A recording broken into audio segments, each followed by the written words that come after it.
Usa ka pagtuo,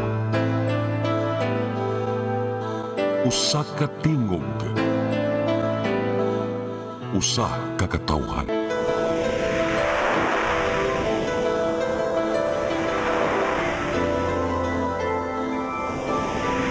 Cebu Catholic Television Network.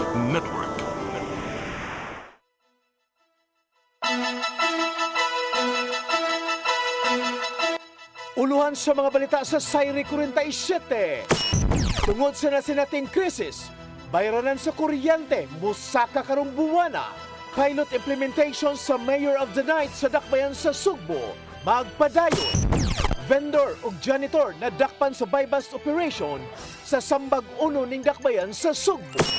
Kanhi ako Bicol Party List Representative Saldi ko na dakpan. Sugbo, Kabisayan ug Mindanao, Pilipinas ug sa katawhan kutob sumabot sa tong Sibya sa tibuok kalibutan mayong hapon. Live sa CCTN Channel 47 kini ang tulumanon sa nagunang kasayuran nga angay natong masayran. Sa ngalan ni Dennis Tabar, ako si Gian Navarro. Tulumanon sa patas ng mga balita ug opinyon. Sa nga ni Atty. Danica Cabales Tecling, ako si Mary Rose Sagarino. Kini ang Sayri 47.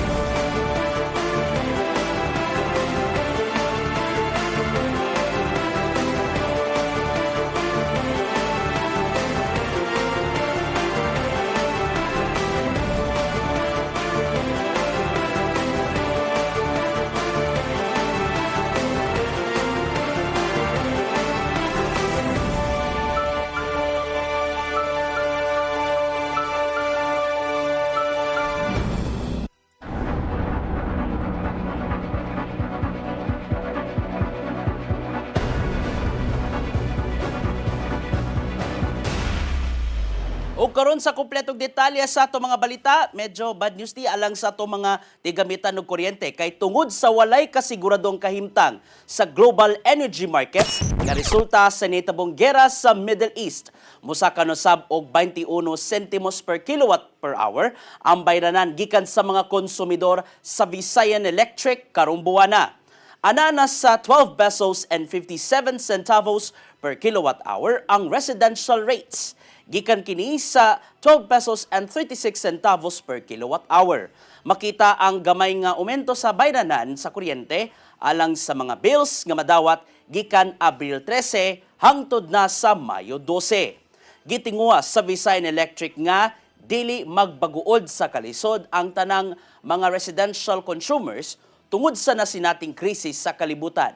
Pinagi kini sa pagsubay sa kasamtangang power contracts og pagbaton og baratong kakuhaan og kuryente. Kapin 44 milyones pesos nga kantidad sa cash relief assistance ang nahatag sa Department of Social Welfare and Development 7 ngadto sa mga tricycle drivers gikan sa kalungsuran sa Rehiyon 7. Base sa gihimong distribution sa cash relief assistance ni adtong Huwebes, nadawat sa 8,893 ka mga drivers ang tag 5,000 pesos nga hinabang. Gipahigayon ang pag-apod-apod ni ini ngadto sa 54 ka mga lungsod sa Cebu ug Bohol. Tungod ni ini, nahatag ang maong tabang ngadto sa kapin 93% sa mga tricycle drivers gikan sa lain-laing lungsod sa Central Visayas. Magpadayon ang pag-apod-apod ni ini sa ubang tricycle drivers nga apektado sa global fuel crisis hangtod ugmang adlaw. Approval rating sa ni Presidente Ferdinand Bongbong Marcos Jr. o Vice Presidente Sara Duterte parehong ni kunhod. Gipaygayon ang survey nunod sa nagkagrabe nga problema sa nasod, ilabi na sa ekonomiya o sa padayong pagsaka sa presyo sa petroleum products. Ang kasayran niya tod ni Randy Gorion. Ni kunhod ang net approval rating sa duha ka malabing tak-as nga opisyal sa nasod. Kini base sa resulta sa pahayag 2026 first quarter survey nga gipagawas sa Publicos Asia Incorporated. Gipagawas ang resulta nunod sa nagkagrabe nga problema sa nasod, ilabi na sa ekonomiya o sa padayong pagsaka sa presyo sa gasolina. Gikan sa 22% approval rating sa fourth quarter sa tuig 2025, Mikunhod sa 19% ang grado ni Presidente Ferdinand Bongbong Marcos Jr. ug moabot lang sa 13% ang trust rating niini. Mikunhod usab ang approval rating ni Vice Presidente Sara Duterte ngadto sa 28% gikan sa 34% sa fourth quarter sa tuig 2025. Base sa survey sa Publicus Asia, mao'y gipangita sa publiko ang mga lider nga nakatutok sa reforma ug transparency. Samtang tungod sa iyang pagpakabana ug pagtutok sa problema sa nasod, nag-una sa mga senador si Bam Aquino sa iyang 59% net favorable rating. Gisundan ang senador nilang Senador Kiko Pangilinan nga adunay 50% net favorable rating ug si Risa Hontiveros nga adunay 50% net favorable rating. Migawa sa survey nga 88% sa mga Pinoy ang pabor sa tax relief ug kamatinud-anon sa trabaho samtang 81% ang supak sa political dynasties hangtod sa second degree. 74% usab ang adunay negatibo nga pananaw sa kasamtangang sitwasyon sa nasod, samtang 56% ang nagtuo nga mas mugrabe pa ang ekonomiya sa nasod sa mosunod tulo ka buwan. Randy Gorion, CCTN News.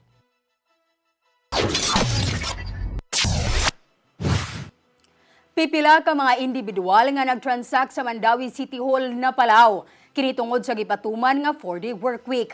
Aniya ang dugang kasayuran. Nagmingaw ang Mandawi City Hall kaganinang buntag. Karong adlaw sugod nga gipatuman ang work from home sa pipila ka mga empleyado. Kini subay sa gipahigayon nga 4-day work week pagdaginot sa enerhiya tungod sa taas nga presyo sa petrolyo. Apan pipila gihapon ka mga individual ang nibisita sa City Hall tungod wala nakahibaw o nakalimot sa anunsyo. Usa si Rebecca Tanhay nga magbayad unta sa iyang real property tax. Apan wala kini makadayon tungod walay personnel og nag-work from home. Nikuha na lang kini og sedula. Sige lang nga nakakuha kong sidula. Nakakuha ka. Importante sa sidula ko. Pero ang katong sa bayad sa buhis, balikan na lang nimo. Balik na lang ko. Balik na lang nimo. Balik na lang ko kay limot masag ko nga Bernis Mandero, walang Mandero yung trabaho kay patram day kadlaw gi kuan man day atong Lunes. Usa pa si Annalie Soronio nga nagkuha og certification sa mayor's office gamiton para sa trabaho.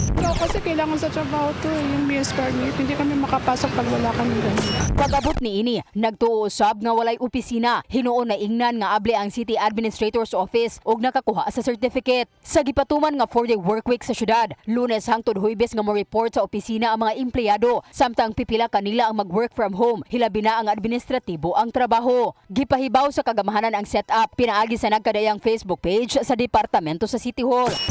We advise the public katong dili pa kay familiar nga na may skeletal sa mga certain offices.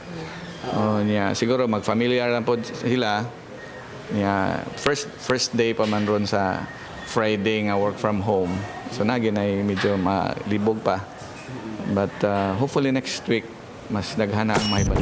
Magpabilin gihapon sa Biyernes ang mga importanteng serbisyo sama sa Police, Traffic Enforcement, Waste Management, City Disaster Risk Reduction and Management Office, City Health, City Hospital o uban pang income generating unit. Mary Rose Sagarino, CCTN News. Sa banpang balita, tourism stakeholders sa lalawigan sa Subo nagpatabang sa Hunta Probinsyal aron mapugnan pa ang mga nito mga picking online booking. Samtang gihangyo ni Kongresista Ahong Chan ang mga tourist guide sa syudad sa Lapu-Lapu nga di magpastaka og saka sa presyo silang serbisyo. Ano ang dugang kasayuran? Gawas sa global fuel crisis, laing problemang gyatubang sa mga tourism stakeholders sa Sugbo ang nagkakuyanap na nga booking scams. Matud sa presidente sa Cebu Tourism Officers Association nga si Earl Vincent Endam nga natagamtaman sa mga hotels ug resort sa kalungsuran ang maong modus. Kadaghanan sa mga nangapalpak ka booking ug reservation nagagikan sa mga picking booking platforms nga nito mao sa social media. Dugang pa ni Endam nga maglisod ang lokal nga kapulisan sa pagpanggukod batok sa mga nagpaluyo sa peking online booking. So, there mga siya refund. Pero di po makahatag si accommodation kay dili man sa ilaha ang nagbayad. So, problema gid siya both ways. So, muna nga, for example, what we did in Manila is that meet halfway na lang sila. Mao nagpatabang sila sa Cebu Provincial Board alang sa posibleng legislation sa tinguha nga mapugnan ang mong matang sa pagpangilad. Subay nini nanawagan ang hunta ngadto sa ubang law enforcement agencies nga seryosohon ang pagpugong sa booking scams. Samtang gitambagan ni ENDAB ang mga turista nga kung mahimo mag-booking sa mga opisyal og lehitimong online booking platforms aron makasigurado. Atong kita sa mga official booking sites like Agoda, Booking.com. So wala ang mga inisan na mo, like Badyan, amo silang nag-invite me o inani nga mga booking sites kay to help them enroll in the site o sa mga benefits niya. Sa laing bahin, gihangyo ni Lapu-Lapu City Lone District Representative Junard Ahong Chan ang mga tourist guides nga undangon gyud ang overpricing sa ilang serbisyo. Gipatawag niya ang mga tourist guides nga gireklamo sa Kalangyaw tungod sa gingong pagpatuyang og saka sa presyo ngadto sa matag tourist activities. Nasuta ni Chan nga napugos amo mga guides sa pagpasaka silang presyo human maapektuhi sa nagkasakang palaliton nga dala sa global fuel crisis. Hinungdan nga ni subay si Chan sa lain-laing establishmento sa syudad aron masuta kung sakto ba usab ang presyo silang serbisyo ngadto sa mga turista aron hayan dili maapektuhan sa kinatibuk-an ang turismo sa syudad. Gian Navarro, CCTN News.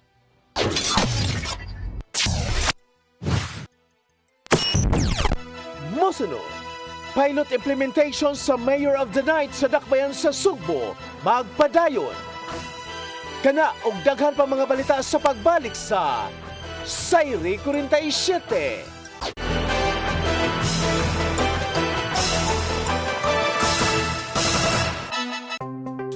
Discover the beauty of the Philippines.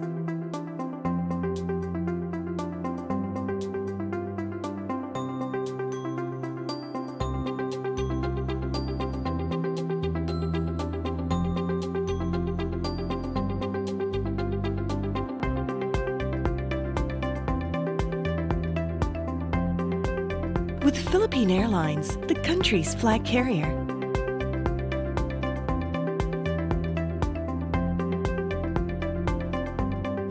The airline that lets you feel the warmth of the nation.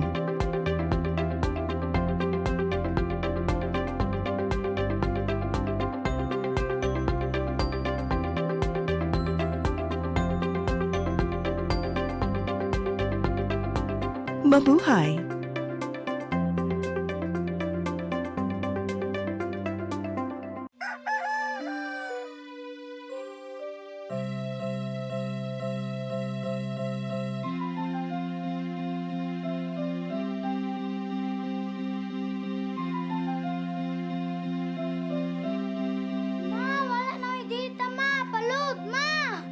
Sorry ma'am, na-late ko.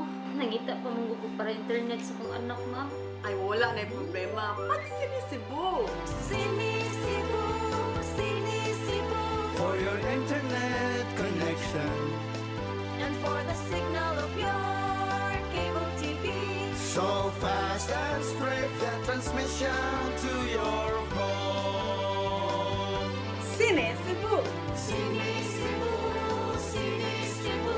Offers you to have fiber optics. For your viewing experience, perfect and clear so fast. So great and affordable for you to enjoy. Sinisibu. Sinisibu Television Network Incorporated offers fiber to the home broadband internet bundled with fiber to the home cable TV connection.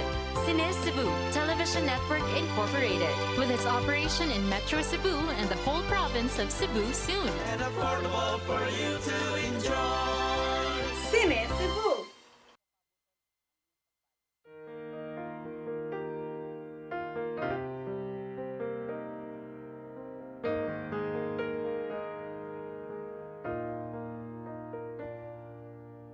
Heal me, O Lord, and I will be healed.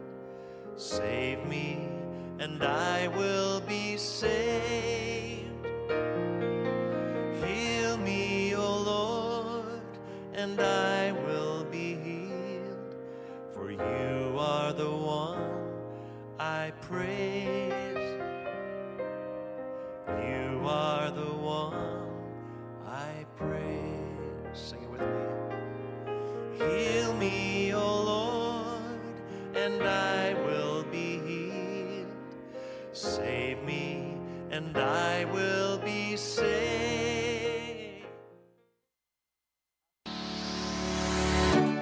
Looking for the best internet deals in Negros Oriental? Field Products Negros is here to bring you fast, reliable, and affordable internet with plans made just for you.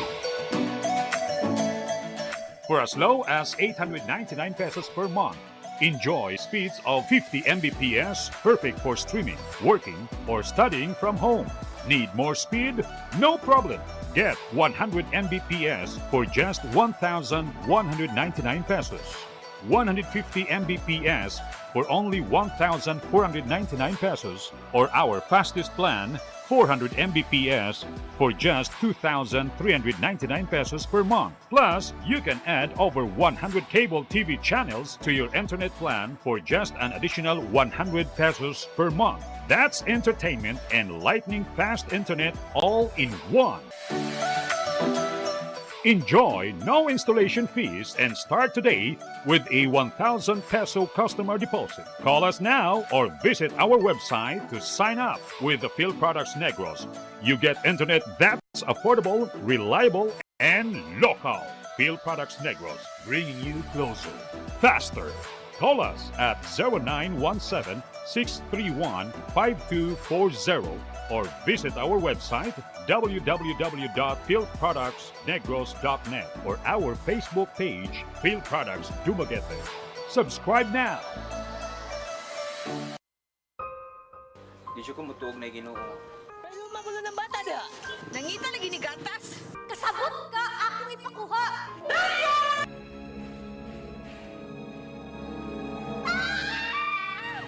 Ug naa sa unang Timoteo 3:15 nga ang iglesia sa buhi nga Dios mao iyang panimalay ug mao ang haligi ug sukaranan sa kamatuoran.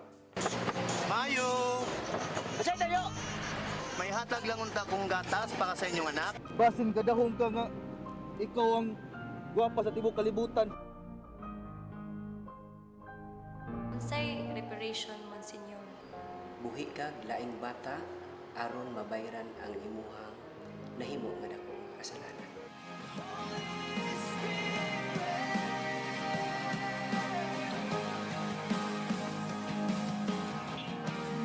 Daghan ka nato ang nagduda kung doon na bagay Ginoo o wala.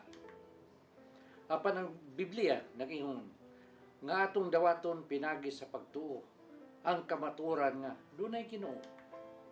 Sa Hebreo 11:6 nag-ingon, walay makapahimot sa Dios kung walay pagtuo. I came for you. I came for you. Holy Spirit.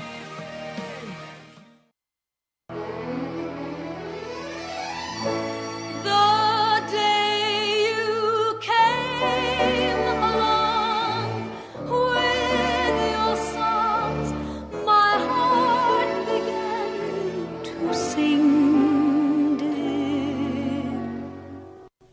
A million thanks to you, my love. Pilita Corrales, natao sa siyudad sa Subo ug nagtungha sa Kolehiyo de la Immaculada Concepcion ug sa usa ka finishing school for music sa Spain. Sa hamubong pagpuyo sa Australia, si Pilita mo'y unang babaeng nalakip sa Australian pop chart sa iyang recording Come Closer to Me. Siya gibunyagan sa titulong usa sa Grand Dames of Victorian Radio and Television. Gani, usa ka karsada sa Victoria, ginganlan og Pilita Corrales. Sa iyang pagbalik sa Pilipinas, daling misulbong ang iyang ngan sa natad sa pelikula, entablado, recording, radio ug television. Ang iyang TV program, An Evening with Pilita, usa ka multi-awarded TV program sa iyang panahon. Ang iyang signature song, A Million Thanks to You, gihubad sa 7 ka pinulungan. Siya mo'y front act sa concert sa The Beatles sa Araneta Coliseum. Siya mo'y unang Pilipinang miawit sa Caesar's Palace. Pilita Corrales, Asia's Queen of Songs. Garbo sa Subo. Subuano ni! A million thanks to you, my love.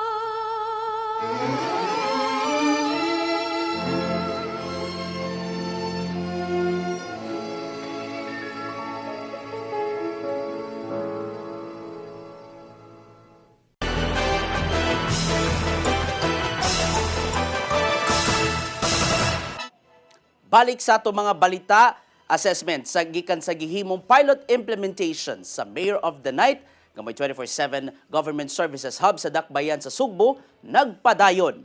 Moapas usab sa sunod si mga kuna moapas pa usab sa mosunod pa mga semana ang ubang national government agencies aron alagaran ang mga night shift workers ingon man mga walk-in clients. Anyang dugang kasayuran.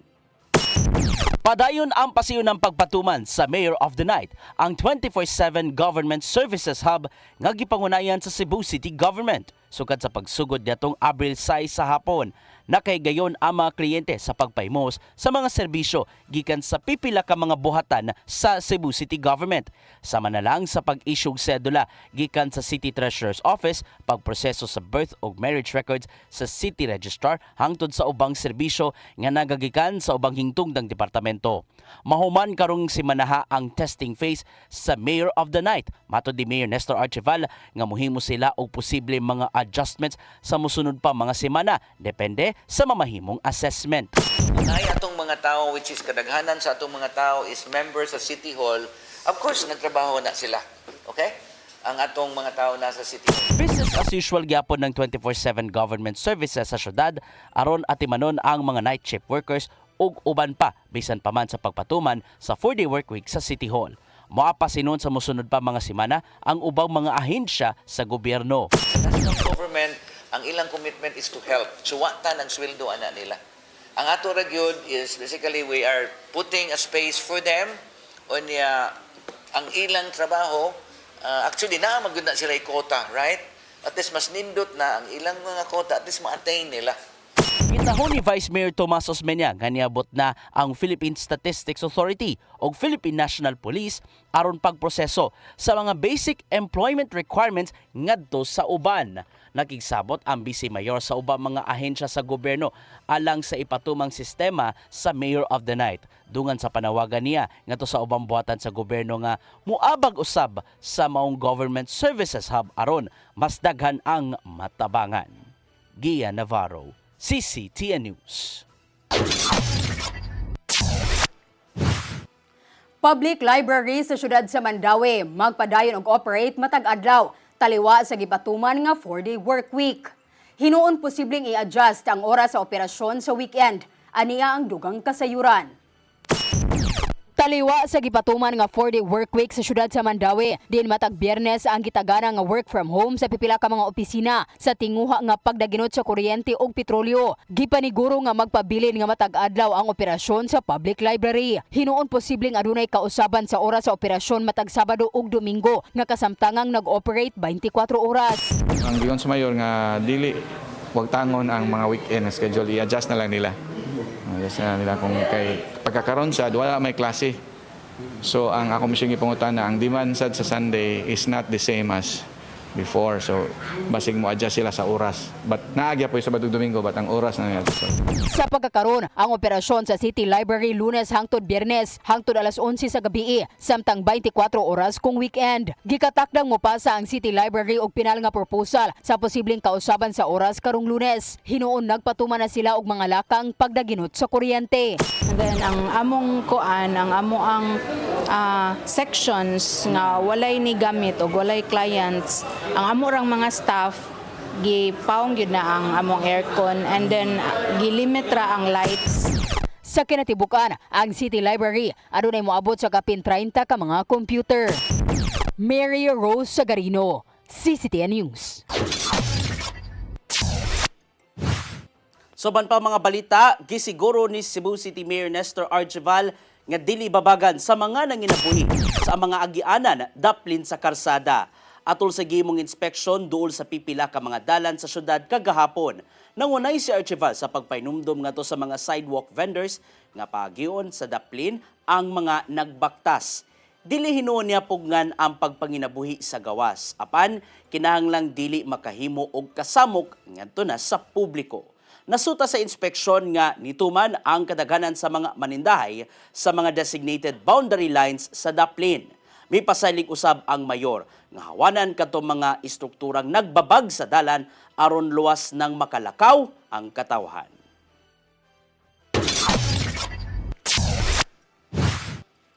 Giduso sa Lapu-Lapu City Government ang pagbaton og kaugalingong food bank aron dili mausik ang mga utanon ug lagutmon nga wala pamahalin. Nasayran ni Konsehal Annabeth Quizon sa mga utanon gikan sa Bukirang bahin sa Sugbo nga halos nangadugta kay gamay ang namalit niini.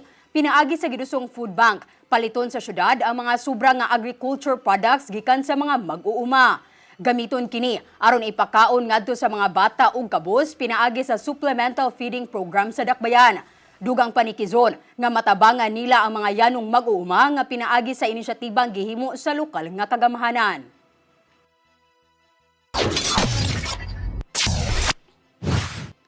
Driver sa ambulansya sa Barangay Apas ning syudad sa Sugbo nga nakabangga sa duha ka mga tinun-an sa University of San Carlos gipasaka na og kaso. Samtang ang kasong reckless imprudence resulting in homicide ipasaka kung makaabot na ang amahan sa nakalas nga si Braille Nicole Quek. Ang dugang kasayran niya to di Arnold Bustamante. Ipasaka na og kasong reckless imprudence resulting in serious physical injury and damage to property kagahapon ang driver sa ambulansya sa Barangay Apas nga si Kevin Ryan Hesta nga nakabangga sa motorsiklo nga gisakyan sa duha ka mga tinuan sa University of San Carlos nga mikada sa usa kanila. Kanang dumaan nga nag-counterflow ang ambulansya sa flyover sa Archbishop Reyes Avenue sa Barangay Lu sa siyudad sa Sugbo niadtong Martes sa hapon ug iyang nabangga aga nakasugat nga motorsiklo nga gisakyan sa mga biktima nga mikadas diha-diha dayon ni Braille Nicole Quek, 17 anyos nga taga-isla sa Camotes. Mato ni Police Colonel George Ilana ng hepe sa Cebu City Police Office nga ang mipasaka og kaso mao ang kabani ni Juan Antonio Lajuray nga mao nagmaneho sa motorsiklo. Samtang ang kasong reckless imprudence resulting in homicide ang isunod usab sa pagpasaka kung maabot na ang amahan ni Braille Nicole Quek nga gidakda nga maabot gikan sa nasod sa Dubai. Mipasabot si Ilanan nga kompleto na ang mga dokumento alang sa pagpasaka og laing kaso apan ilang gipaabot ang desisyon sa amahan saglit dili makahukom ang mga kabanay niini. Adlaw April 16 na file na sa Traffic Enforcement Unit ang kaso nga reckless imprudence resulting in serious physical injury batok sa ambulance driver o katong reckless imprudence resulting to damage to property. Okay. Mao to ang na-file sa hapon. Ang separate din una na-file na kay naay complainant na ni katong sa serious physical injury katong sa usa ka buhi nga nasa ospital karon and the damage to property. Okay. Samtang ang reckless imprudence resulting to homicide wala pa because nagpaabot pa sa desisyon sa according sa desisyon daw sa amahan mo abot pa ang amahan gikan og Dubai nga mao pa kunoy mo. Gipaybaw ni Ilanan nga sa kasamtangan, gikustodiya pa sa buhatan sa Traffic Enforcement Unit ang driver sa ambulansya nga si Hesta ug wala pa kini makagawas. Napaubos na usab sa likor og drug test ang driver apan nasuta nga pulos kini nagregatibo sa paggamit sa illegal nga drugas ug alcohol. Yes, of course. That is automatically after sa incident he was subjected to drug and alcohol test. Pero negative siya sa alcohol. Ipaabot og pahasubo ang pulis opisyal sa kabanay sa nakalas ug ipasalig niini nga andam sila nga motabang alang sa pagpasaka og kaso sa driver nga mao responsable sa kamatayon sa babaeng tinun-an. Arnold Bustamante, CCTV News.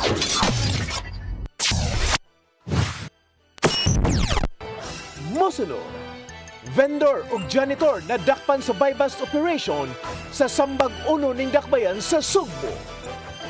Kana og daghan pa mga balita sa pagbalik sa Sayri 47.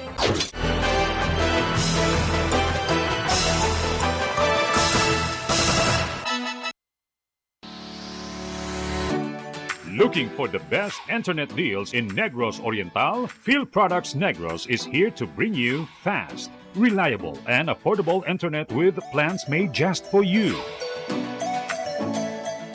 For as low as 899 pesos per month, enjoy speeds of 50 Mbps, perfect for streaming, working, or studying from home. Need more speed? No problem. Get 100 Mbps for just 1,199 pesos. 150 Mbps for only 1,499 pesos, or our fastest plan, 400 Mbps for just 2,399 pesos per month. Plus, you can add over 100 cable TV channels to your internet plan for just an additional 100 pesos per month. That's entertainment and lightning fast internet all in one.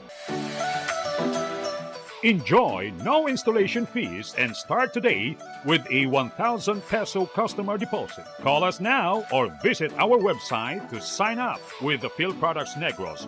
You get internet that's affordable, reliable, and local. Phil Products Negros, bringing you closer, faster. Call us at 0917-631-5240 or visit our website www.philproductsnegros.net or our Facebook page, Phil Products Dumaguete. Subscribe now.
Na-late ko.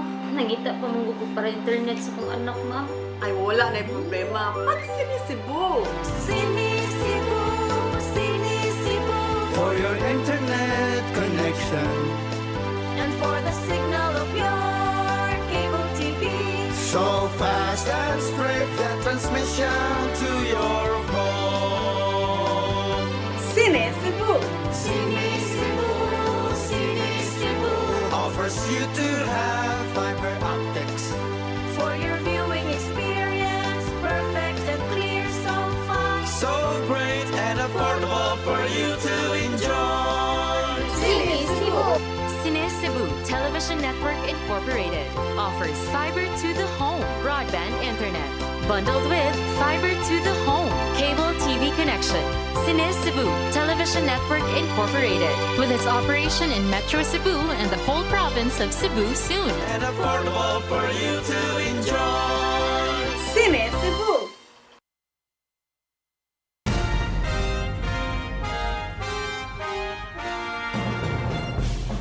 Gabriel Flash Elorde. Natao sa Bongo, Cebu niya noong 1935. nahimong World Boxing Champion niadtong 1960 dihang iyang nagpalukapat si Harold Gomes sa ikapito ka round. Si Flasy Lorde nagukot sa championship belt sud sa pito ka tuig. Ang iyang record, 88 wins, 33 by knockout, 27 losses, and 2 draws. The first Asian inducted into the International and World Boxing Hall of Fame. Si Flasy Lorde namatay niya noong 1985 sa edad na 49.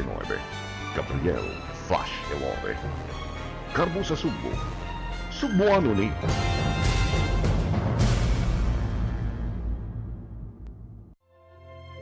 Ang kinabuhi, puno sa hagit. Sugpil na ka, Dria! Ay, paginarte! Magdita ka! Puno sa pangutana. Bata pa gani ka kayo? Nagpuyap-uyap na ka? Kinsa man ang mukhang masakitin nato din ay karoon na kinsa! Kung sibuti mo'y pasabot, Daddy! Puno sa luha. Pagpili pa, ako nga imong anak o kanay imong mga babae. Kasuko! Yung ano pa? Ano ko itang kani, Papa? Apan bisan mangit-ngit pa ang imong kalibutan, aduna pa'y nagpahiping kahayag. Aduna ka pa'y kasumbungan. Mga laman, hanap na. Dear Tatay, Tunog na unlod na. Nganong handungan. Way laing paagi aron masabtan nato ang Biblia. Kinanglan nga doon natay relasyon kang Hesus. Hangtod sa layan natong panaguban, daghang salamat. Shalom. Tunog na unlod na.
Balik sa ato mga balita, vendor o janitor nadakpan ato sa buy-bust operation sa Philippine Drug Enforcement Agency uban sa Abellana Police Station dito sa Barangay Sambag 1, Syudad sa Sugbo. Kapin sa 1.7 milyones ka pesos nga balor sa shabu na sakmit sa mga otoridad. Ang kasayuran niya to di Arnold Bustamante. Kapin sa tunga sa kilo sa gituang shabu ang nasakmit sa mga sakop sa Philippine Drug Enforcement Agency 7 uban sa Abellana Police Station sa Cebu City Police Office sa duha ka suspitsado atol sa gilusad nga buy-bust operation alas 4:05 kang hapon sa hapon sa Sitio Plaza Guma, Barangay Sambag 1 sa Syudad sa Sugbo. Ang duha ka mga drug personalities nga napusasan giila ni PDEA Director Joel Plaza nga silang alias Rafi, 37 anyos vendor nga may target sa operation nga taga Sambag 1 ug ang iyang kunsabo nga si alias Harold, 28 anyos janitor nga taga Maklungsod sa Konsolasyon, Probinsya sa Sugbo. Nasakmit sa mga personal sa PDEA 7 ng Abellana Police Station ang 21 kadagkong puto sa gituang shabu nga motimbang sa 550 gramos nga doon na estimated average market value nga 3.7 million pesos. Lakip sa nakuha ang upat ka cellular phones ug uban pa nga mga butang nga naa sa kustodiya sa PDEA 7 Regional Office Laboratory. Ang mga suspitsado gibalhog na sa detention facility sa PDEA 7 sa Sudlun, Barangay Lahog sa Syudad sa Sugbo. Matud ni Lia Alcantara, ang information officer sa PDEA 47 nga tulo ka semana nila nga gipaubos sa case build-up si Rafi human madawat ang impormasyon gikan sa kasaligang tinubdan. Sigod sa pamahayag sa informant nga makabaligya og 1 ka kilo nga shabu ang suspitsado matag semana. Gipangsubay na sa mga intelligence personnel sa PDEA ang tinubdan sa shabu sa maong nga mga suspek alang sa himuon nga follow-up operation. Giandam na ang kasong kanapasan Section 5 of 11, Article 2 Republic Act 9165. Arnold Bustamante, CCTV News. Pilipinas nakigalayon sa mga otoridad sa Czech Republic. Humanesikop didto si kanhi ako Bicol Party List Representative Zaldico. Makabalik sa Pilipinas ang kanhing opisyal sud sa usa hangtod 3 ka semana. Ang kasayuran ihatod ni Gian Navarro. Sa latest post ni Presidente Ferdinand Bongbong Marcos Jr. karong buntag, gikumpirmar niya nga nakigalayo na ang Pilipinas sa mga otoridad sa nasod nga Czech Republic human sa pagkasikop ni kanhi ako Bicol Party List Representative Zaldico. Nadakpan sa Prague, Czech Republic ang pinangitang puganti siko human makasulod sa maong nasod nga walay igong dokumento. Gitanggong karon sa immigration facility siko sa maong nasod. Samtang gitrabaho sa duha ka mga nasod ang mga legal nga proseso aron makapauli na siya. Nag-atubang siko o gasong kriminal tungod sa gingong pagpangurakot sa national budget, ilabi na sa mga questionable flood control projects. Nalambigit ang iyang pangalan sa kumpanya nga nakakuha og binilyong kantidad sa kontrata ngadto sa gobyerno alang sa gingong substandard nga flood control sa Nauhan Oriental, Mindoro. Nitago si Koso kaniadtong Hulyo 2025 human gibulgar ang halapad nga pagpangurakot sa gobyerno sa maong infrastruktura nga napalpak tungod sa halapad nga pagbaha. Danang gihimakaktiko ang mga pasangil batok kaniya hangtod nga ni bulgar kini sa mga pasangil batok sa kasamtangang administrasyon bahin sa gingong korupsyon. Gibutyag ni Interior Secretary John Vic Remulla nga laumang makabalik dinhi sa nasod siko sulod sa usa hangtod 3 ka semana. Maong nagtinguha ang Department of Foreign Affairs DFA nga mapaspas ang extradition process ngadto sa nadakpang kanhi opisyal. Sa higayong moabot na dinhi sa nasod, mangunay ang Department of Interior and Local Government DILG sa pagkustudiya kang ko diin ibutang siya sa Camp Crame ug ipaubos sa arraignment sa Sandigan Bayan aron atubangon ang kaso. Gian Navarro, CCTN News. Gipay mangnuan sa DENR Environmental Management Bureau 7 ang tanan nga dili kakumpiyansahan ang di maayong kahimtang sa hangin sa pipila ka bahin sa Metro Cebu karong adlaw. Base sa Air Quality Index gigipagawas gikan sa Talisay City Station. Ana sa unhealthy levels ang kahimtang sa hangin sa pipila ka bahin sa Metro Cebu. Gipasabot sa EMB7 nga delikado ang maong matang sa hangin alang sa mga bata, idaran o mga adunay balatian sa ilang baga sama na lang sa hubak. Mato di Engineer Sindilin Pipito Ochea sa EMB7 nga padayong gisubay sa mga inspectors kung unsang matang sa air particles ang natala sa maong dapit. Gitambagan sa EMB7 ang uban nga mogamit og N95 nga face mask og dili magpalabi og dugay sa exposure ngadto sa gawas aron magpabiling luwas ang kahimtang sa panglawas. Nasuta usab sa EMB7 nga karon ng adlaw natala ang spike sa nasinating Air Quality Index.